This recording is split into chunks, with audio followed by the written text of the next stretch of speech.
Welcome to Tattletale. Here's today's story. I left my husband the moment I became the prize. I used to be invisible, not in a poetic, misunderstood girl kind of way. I mean truly forgettable. I could walk into a room and not a single head would turn. I was the girl who asked to take the group photo, not be in it. The type who wore oversized sweaters not because it was cold, but because it hid everything I didn't want people to see. That's the version of me he fell in love with. James likes simple things. Simple dinners. Simple weekends. Simple women. And for a long time I thought that was love. He made me feel safe. Not thrilled. Not electric. Just safe. Like a couch you never replace because it's always been there. We got married after 3 years of dating. I was 27, working a blend HR job. He was 30, doing IT for a logistics firm. Our biggest excitement was upgrading our kitchen faucet to one of those fancy touch ones. I didn't cheat. Not then. I didn't even think about it. I didn't think about anything, honestly. I was too busy being grateful someone had chosen me. That was the language I'd grown up with, be grateful. Don't ask for more. But something shifted after I turned 30. It started small. I got a gym membership not because I wanted to lose weight, but because I was tired of being tired. I started eating better. Bought makeup tutorials off YouTube. Experimented with clothes that actually fit me, flattered me. And suddenly, people looked. At work. At the grocery store. Even James did at first. He was proud. Called me his late bloomer. Told his coworkers he got lucky early. But he didn't like when I started looking back. That's when the comments started. Who are you dressing up for? You never wore lipstick when we met. I liked you better before you were obsessed with your looks. Obsessed? No. I was just waking up. I was finally seeing myself not through his lens. Through mine. And what I saw was someone who could do better. The first time I realized I had options was at a networking mixer for work. I almost didn't go. James said those events were pointless, just an excuse to flirt and get free wine. He wasn't wrong, but that night I went anyway. I wore a dark green dress that clung just enough to remind me I had a body worth noticing. Hair straightened, heels on, lips lined. I walked in and men turned. Not all. Not dramatically. But enough. One of them was Ethan. He worked in private equity, whatever that meant. He smiled with his teeth and listened like I was interesting. Genuinely interesting. We talked for maybe 15 minutes, mostly about stupid things, travel, old college professors, a joke about bad coffee. But the way he looked at me, like I was shiny, like I mattered, that look stayed with me long after I left. James didn't ask how the event went. He just eyed my dress as I ended the zipper and said, "Bit much for a work thing, don't you think? Bit much." I smiled and said nothing. That was the first night I dreamed of someone else. Not Ethan specifically. Just someone who saw me. Someone who hadn't memorized me back when I hated myself. Someone who didn't keep dragging me back there. Because that's what James started doing. Subtle things, like offering to cancel my gym membership so we could save, or buying me oversized hoodies because they're comfy. Telling me, you don't need all that makeup whenever I tried something new. What he meant was, I wasn't supposed to realize I could be more. But I had. And once you taste being wanted, you don't forget the flavor. I started testing boundaries. Not big ones. Just tiny things he wouldn't notice, or so I thought. I wore heels on a weekday. Got my hair blown out before a company retreat. Left my phone face up with DMs open from guys I had no intention of responding to. I wanted to see if he'd fight for me. But James didn't fight. He sulked. He withdrew. He started acting like a man who knew the tide was shifting, but was too proud or too afraid to admit he was standing on a sinking rock. "You've changed," he said one night out of nowhere while I was taking off my earrings.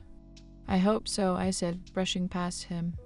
That silence between us, It was becoming permanent, like dried cement. I wasn't cheating, still. But emotionally, I was light years away from that girl who clung to his arm like he was a lifeline. Then, one afternoon, I caught myself doing something I swore I never would. I lingered in front of a store mirrored downtown. I wasn't checking my outfit. I was rehearsing how I'd look if I ran into someone better. Someone I could belong to now. Not the man I'd married in a low-budget courthouse ceremony with 0 flowers and a rush brunch afterward. Not the guy who still used body spray and mismatched socks and thought romance meant tapping my leg under the covers. I was rehearsing for my next upgrade, and I hated that word upgrade because it made him sound like a car.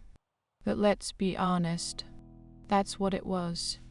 I had become the prize, and James was still the guy who believed he'd already won. He noticed I stopped wearing my wedding ring before I did. We were at dinner with his co-workers, our first public couple outing in months. I had on a fitted black dress and a barely there necklace. My fingers felt lighter. For real. Halfway through dessert, he leaned in and whispered, "Where's your ring?" I blinked. My hand instinctively moved to cover it, but there was nothing to hide. "Oh," I said. "Must have left it on the sink." That was a lie. It had been in my jewelry box for over 3 weeks. He didn't press. He just sat back in his chair, nodded slowly, and smiled. But it wasn't the smile I knew. It was the kind people wear when they realize the joke's on them. From that night on, things got colder. He stopped asking about my day. I stopped pretending I cared about his. We slept facing opposite walls. We ate in silence, his fork scraping the plate like it was trying to tell me something. Still, he never raised his voice. He never accused me of anything. That made it worse. Because I wanted him to. I wanted him to show some rage. Jealousy. Something. Anything to make me feel like I was still with the reaction. But James just faded. I started staying out later, pretending it was work events, networking drinks. Sometimes it was. Sometimes it wasn't. One night I walked in at 1:14 a.m. He was on the couch, TV on mute, staring at the home screen like it was a painting. I stood there, waiting for the fight. Instead, he said, "You don't even flinch anymore when I ask where you've been." I didn't answer. I just walked past him, heels echoing against the hardwood like a countdown. I downloaded Tinder out of curiosity. That's what I told myself anyway. Just to see what was out there. Just to see who was looking. My bio was 2 lines, married but curious. Don't judge, I'm just browsing. The matches came in fast. Men liked the new me. They liked the smirk in my profile photo. They liked the confidence in my eyes. They liked that I wasn't begging for attention, I was measuring it. I didn't meet anyone in person. Not yet. Just flirted, teased, danced around the edge of something I hadn't admitted I wanted. James didn't notice. Or maybe he did and chose not to ask. Instead, he started leaving things on the counter. Little offerings. A bottle of my favorite wine. That overpriced moisturizer I once mentioned in passing. A scarf from the boutique I used to window shop. It felt like guilt shopping. Or worse, like he was trying to buy a version of me that no longer existed. One night, he made dinner. Candles. Music. Even cleaned the whole apartment. I walked in and stared at the effort. "Everything okay?" I asked. I just thought we could reset, try again. He meant it. That was the sad part. He really believed this was salvageable. I sat down across from him, picked up the fork, took a bite of the salmon. It was good, but I wasn't hungry for the same things anymore. The first time I met someone in real life, it was a man named Marcus. We met at a rooftop bar. Casual, airlight, no expectations. He was taller than I imagined, confident in the way James never was.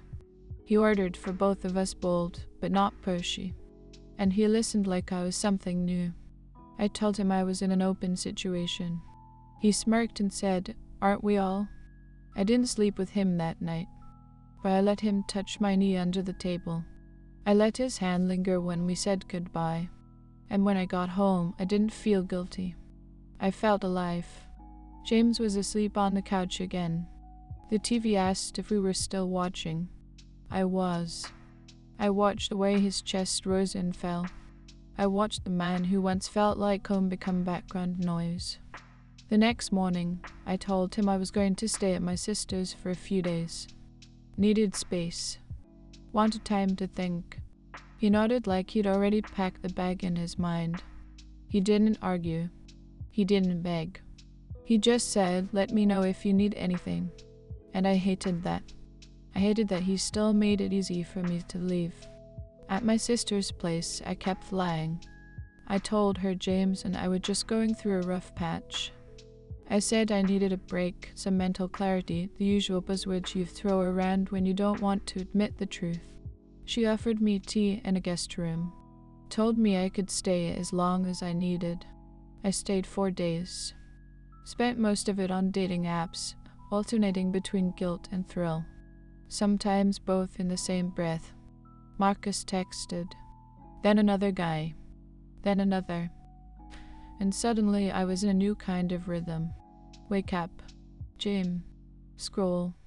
Flirt. Daydream. Lie. I wasn't running from James anymore. I was running towards something. Something shinier. On the 5th day, James called. Just once. No message. No follow-up. I didn't call back. Instead, I posted a selfie. Nothing obvious. Just enough to say, "Look at me, I'm doing fine." That night, I slept better than I had in weeks. The version of me who cried into the pillow after fights. She was gone, replaced by someone who knew finally that she was wanted. Not just by men, by the world. I went back to the apartment to grab the last of my things. James wasn't home. He'd left the key under the mat, just like I'd asked. That was his last act of love, still doing what I needed, even if it hurt. The place was spotless. Too spotless. Like someone had been preparing to erase something. I moved through the rooms fast. Closet, bathroom, vanity. Grabbed my boxes, shoved in my last few things, skin serums, lingerie I hadn't worn for him in months, the heels he said made me walk like I was too good for people. He was right. I was. I paused in the bedroom, stared at the made bed, the folded pajamas, the sad little stack of self-help books he must have started reading when he realized he was losing me. Too late, I muttered. On the fridge was a sticky note. Just 2 words, I know. No punctuation. No name. Just that. My throat went dry. I took a photo of it. Deleted it. Took another. Then ripped it off and stuffed it in my pocket. I didn't know what exactly he knew, but I had a feeling it was everything. I moved into a studio downtown. High ceilings, terrible parking, overpriced everything but it was mine. The first night there, I stood in front of the window with a glass of wine and let the city lights reflect off my skin. I felt like I'd escaped something. Or maybe shit it. James didn't call again. No texts. No angry voicemails. No last-ditch confessions. Just silence. That scared me more than anything. Because I thought I wanted freedom. But what I really wanted was to be chased. To be begged for. To be reminded that what I'd left behind wasn't disposable. Instead, I got absence. I started seeing Marcus regularly. Then casually sleeping with another man whose name I still confuse with his Instagram handle. I was in demand now. I was the one people asked about. The one who walked into rooms and turned heads. The woman other women whispered about. But late at night, when the city got quiet, I'd lie awake and wonder, did James ever get angry? Did he ever scream into a pillow? Did he hate me? I kind of hoped he did, because anything else would mean he was over me. And I wasn't ready for that. 2 months passed. No contact. No drama. Just distance. I told everyone we split amicably, that it just wasn't working, that we'd grown apart. No one asked deeper questions, not even my sister. She was too busy being proud of my glow up. "You're thriving," she said once over brunch. "You look like a different person." I smiled, stirring my mimosa. Maybe I am, and I believed that. I did, until I saw him. It was an accident, one of those cruel, cinematic coincidences. I was walking out of a cafe with Marcus hand in hand, laughing at some joke I already forgot. And there he was, across the street. James, standing by a crosswalk, alone, no ring, just a paper bag of groceries and that same old black hoodie he always wore when it rained. He looked up. We locked eyes, and something in his face shifted. Not pain, not anger, just recognition, like he was looking at a ghost he'd already buried. He didn't wave, didn't nod, just turned and kept walking. Marcus didn't even notice, but I stood there, frozen, my hand still clutched around his. That moment stuck with me for days, because I'd imagined this 100 different ways. James crying, begging, yelling, breaking. I never imagined him looking at me like a stranger, like I was already gone. I told Marcus I needed space. He didn't ask why, just shrugged and said, "Cool, let me know when you're done figuring it out." And maybe that was the problem. Nobody asked, nobody pushed. Everyone just accepted the version of me I projected, unbothered, in control, irresistible. But James had known the real one, the girl who cried during dog food commercials, the one who double-checked if the stove was off 3 times before bed, the woman who used to laugh at her own bad jokes because he always laughed with her. I tried to shake it off. I went on more dates, let strangers kiss me under restaurant lights, bought new clothes, bought compliments. So many compliments, but none of it stuck. Not like that look on his face. Not like the way he turned and walked away without flinching. He was supposed to be wrecked. I was the one who left, the one who transformed, the one who won, right? Then why did it feel like I'd been erased? Not punished, just replaced by nothing. And somehow that was worse. I went back to the apartment. Not inside, I didn't have the keys anymore, but I stood across the street, watching. Lights were off, curtains drawn, no signs of life. It looked smaller than I remembered. I tried to imagine him inside, maybe watching TV, maybe not.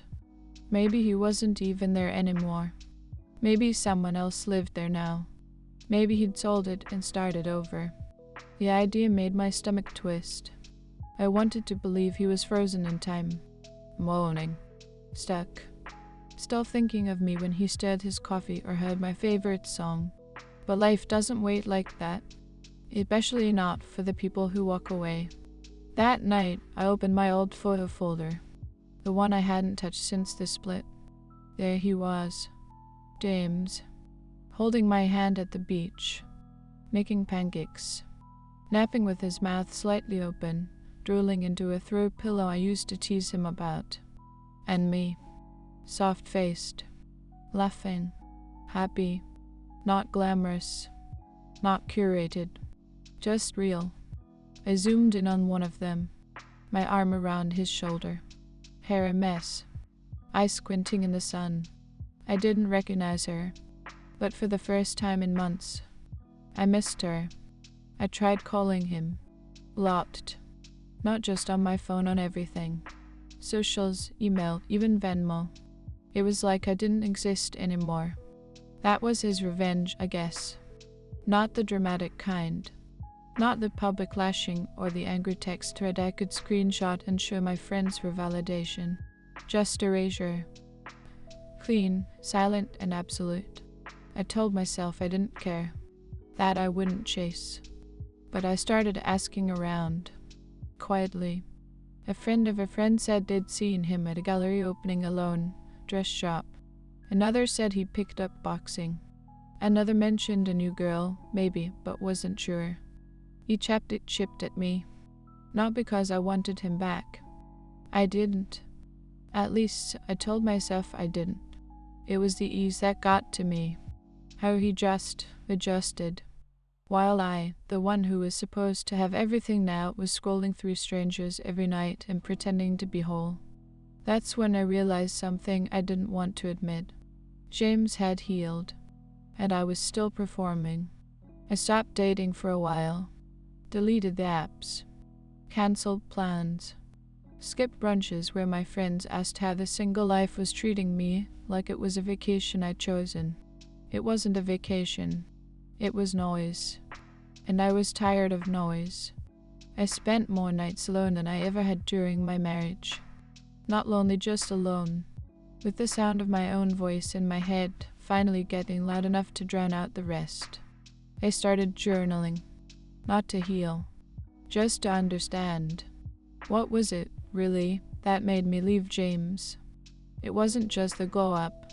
It wasn't some new man or some missed thrill. It was that I believed the old me wasn't enough and he loved her anyway. And I hated that, because I couldn't. I'd spent so long hating the girl I used to be that I couldn't imagine someone loving her genuinely, wholly, without condition. So I left. Not because he failed me, but because I couldn't stand being loved before I became the prize. Because deep down, I never wanted a partner. I wanted proof. I ran into his sister at a bookstore. She spotted me first. I almost turned around, but it was too late. She smiled politely, not warmly. We exchanged a few pleasantries. I asked how the family was. She said they were fine. She asked how I was doing. Good, I said automatically, just focusing on myself. She nodded, looked me up and down, said nothing for a beat. Then, you look different. I knew she didn't mean the makeup or the clothes. I forced a smile. Growth. She tilted her head. Is that what we're calling it? And just like that, I was 16 again, caught lying to a teacher with my hand still in the cookie jar. I didn't come here to fight, I said. She laughed just once. Don't worry, there's nothing left to fight for. I waited for her to say more. Some hint about James. Maybe a jab, maybe a clue. But all she said was, you know, he's happy. I didn't ask how. Didn't ask who with. I just nodded, pretending it didn't sting like hell. That night, I went through our wedding photos. Not to reminisce. Just to study. The dress had been off the rack, fitted last minute. My makeup was too heavy, my hair slightly frizzy from the humidity. James looked nervous in every shot, like he couldn't believe it was really happening. And me? I looked unsure. Not unhappy. Just uncertain. Like I was already doubting a future I was too scared to walk away from. There was one photo, though, that caught me. Us under the tree in my aunt's backyard, sharing cake off the same fork. I was laughing with my mouth open. Full, real laughter. James was looking at me, not the camera, not the guests. Just me. That photo didn't feel like performance. It felt like truth. I stared at it until my screen dimmed. I didn't cry. I didn't smile. I just sat there, realizing for the first time he had loved me when I was still becoming, and I had left him when I finally arrived. A few weeks later, I got an invitation. A mutual friend, someone we hadn't spoken to in months, was having an engagement party. Private rooftop, small guest list, very curated. The kind of thing James never liked going to. I almost declined. Then I saw his name on the RSVP list. I told myself I was curious. Just wanted to see if he showed up with someone. Just wanted closure. But I knew better. I picked out a dress that hugged me in all the right places. Hired someone to do my hair. Wore perfume that used to make his head turn. I looked expensive. I looked deliberate. When I walked in, heads turned. And then I saw him. James. Standing near the bar, laughing at something the host said. He looked lighter. confident, wearing a navy suit that actually fit him for once. A glass in hand, smile easy, no one on his arm. I watched from a distance, waiting for him to notice me. He didn't. Not for 10 minutes. Then he turned, and our eyes met. He smiled polite, distant, and turned back to his conversation. Just like that. No pause. No second look. Like I was just another guest in a room he no longer needed to remember. I stood there for too long, glass in hand, half smile frozen on my face, pretending I wasn't unraveling under the shimmer of rooftop lights and champagne flutes. He hadn't come with anyone, but he wasn't alone either. People moved around him, laughed with him, leaned in when he spoke. He wasn't background anymore. He was magnetic. I hated how good he looked. Not because he'd changed, but because he'd finally grown without me. Someone tapped my shoulder, Marcus. We hadn't seen each other in weeks, but of course he was here. Of course he noticed me staring. Old flame, he asked. I didn't answer. He followed my gaze and pieced it together. That's him? Yes, I said. That's him. Marcus took a sip of his drink, shrugged. You never mentioned he was that composed. Neither did he, I said flatly. We stood in silence. I kept watching James. And then just for a second he looked over again. Our eyes locked. And he nodded. A small, respectful nod. The kind you give someone you've made peace with. I smiled back. But inside I felt something crack. Because I realized he was finally proud of who he'd become. And I wasn't part of that story anymore. I left the party early. No dramatic exit. No lingering glances. Just handed my untouched drink to a waiter and slipped into the elevator without saying goodbye. The moment the doors closed, I exhaled like I'd been holding my breath the whole night. I didn't cry. I didn't text anyone. I just went home, peeled off the dress, and sat on the floor in silence. The truth was settling in now. Heavy but undeniable. I hadn't left James because he was bad. I left him because I didn't think he could grow with me. But he had. He just didn't need me to do it. And that was the part I hadn't prepared for. All my life, I thought becoming the prize meant never being left behind. That once I leveled up, people would orbit me. That I'd always be the one choosing, not chasing. But James had made peace with the version of me I abandoned. And somehow he won. Not by replacing me, but by not needing to. I stayed off social media for a while after that. The filters, the posing, the thirst trap affirmations, it all felt hollow. Like I was screaming into a void and expecting applause. I went back to old things. Cooked recipes James used to love. Watched movies we never finished. Sat in silence without needing to fill it with validation. One night, I pulled out a box I hadn't touched since the move. Inside were notes. Cards. Dumb little inside jokes scribbled on post-its. One said, "You snore like a kitten with bronchitis. I still love you." I laughed. Then I cried. Not because I missed him, but because I finally saw it. What he gave me wasn't perfect, but it was real. He loved a version of me I hadn't even learned to love yet. Stood by while I fumbled through doubt and grew teeth. And when I finally became someone other people noticed, I mistook that attention for value. But James had already seen my worth. Before the glow-up, before the gym, before the curated outfits and the Instagram-ready confidence. He loved me when it was hard. And I walked away because easy suddenly felt boring. It's funny, really. The whole time I was with James, I craved excitement.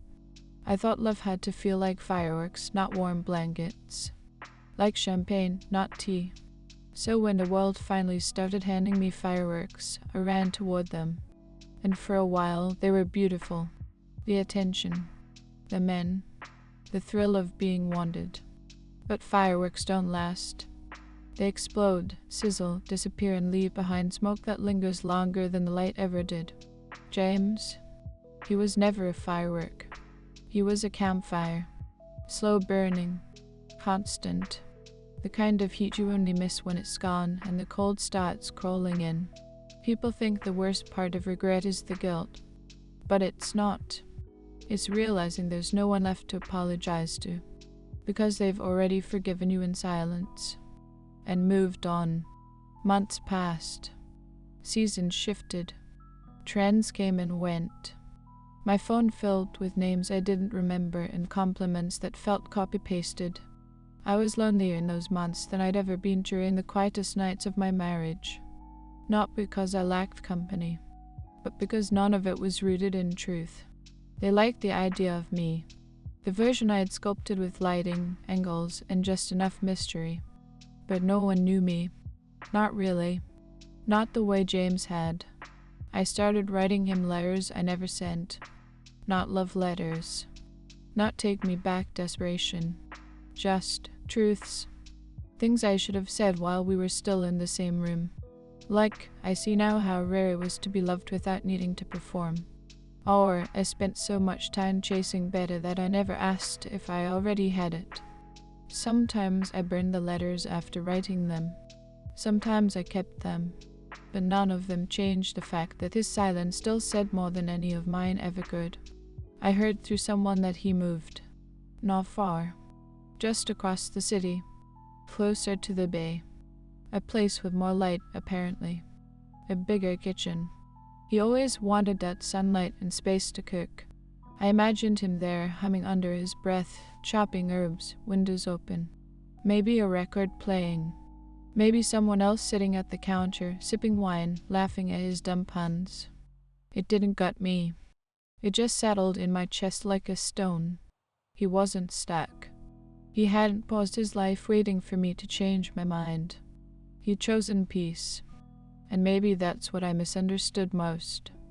That when you leave someone expecting them to crumble, and they rise instead, that's not your win. It's your lesson. Because all the glow-ups, all the attention, all the eyes on me, they never filled the space where real love once lived. And the more I tried to replace it with noise, the louder the silence got. I saw him again. Random. Unplanned. At a bookstore of all places. Same one I'd bumped into his sister, months back. Like the universe had a sense of irony. He was in the nonfiction aisle, thumbing through something on psychology. I was just passing by. For a second, I thought about walking away. Hiding. Pretending I hadn't seen him. But then he looked up, and we were face to face. No buffer. No crowd. No escape. Hi, I said, quieter than I meant to. He gave me the same nod from the rooftop party. Polite. Not cold. Just finished. Hey. His voice was calm. Steady. Like time had given him closure I still hadn't earned. You look good, I said. He smiled. So do you. We stood there. Two people who used to share everything, now searching for something to say that wouldn't reopen the wound. I finally said, you look happy. He didn't deny it. Just said, I am. And it hit me there was no jealousy in me. No desire to take him back or rewrite what happened. Just the quiet ache of knowing I had been part of his story, but not his ending. We didn't talk long. Just enough to be polite. Just enough to prove we were grown-ups now. Dual. Composed. He asked how work was. I lied and said it was fulfilling. I asked how he'd been. He said settled. That word hung in the air between us like a truth I hadn't earned the right to share. He glanced at his watch, told me he had to meet someone for coffee. I nodded like it didn't matter, like it didn't split something in my ribs to imagine who might be waiting for him. We said goodbye. No hug. Just a wave. I stood in the aisle a long time after he left, pretending to browse. Letting the silence stretch until it stopped feeling like punishment. That night, I didn't cry. I just stared at the ceiling, playing our last conversation over and over like a voice memo I didn't want to delete. He was gone. Not in body, but in every way that counts. I think people expect regret to come in loud, dramatic moments. Slamming doors. Rain-soaked breakdowns. Middle of the night calls that go straight to voicemail. But mine came on a Tuesday, in the middle of doing dishes. A song came on, one we used to play while cooking together. Something old and soft and easy to forget until it wasn't. And I froze. Hands wet, played in midair, heart dragging behind the beat.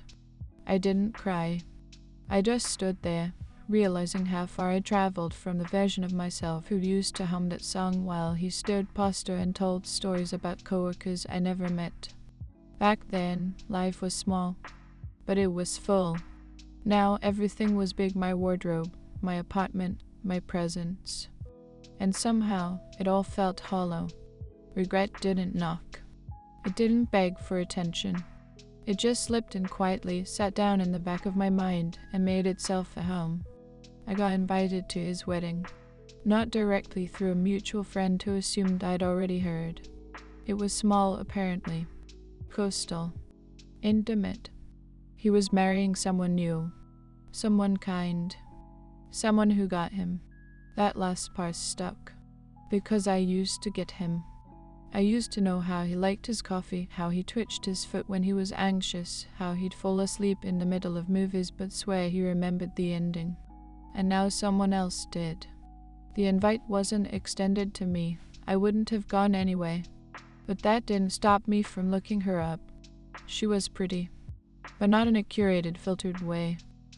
She looked real, present, grounded.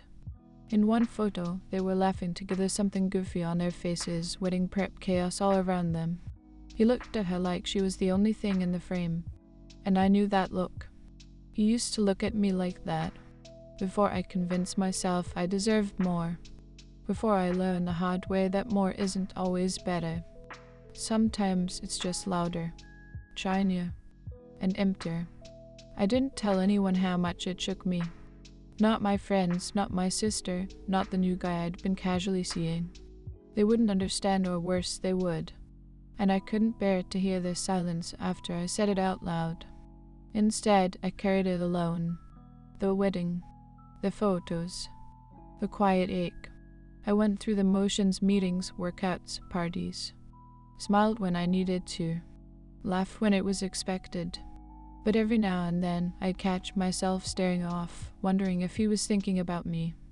If maybe, just once, he looked at her and remembered something we used to do. Something I used to be. And then I'd feel ridiculous. Because why would he? He was building a life. I was replaying one I'd already destroyed. One night, I wrote a message I never sent. I hope she gives you everything I didn't know how to. I stared at it, then deleted it. Some things aren't meant to be said. Some things are just meant to be lived with, quietly, forever. I moved again. New city, new apartment, new job, same ghost. I didn't go there to escape him, not exactly. I just needed a reset that didn't come with familiar streets and familiar regrets.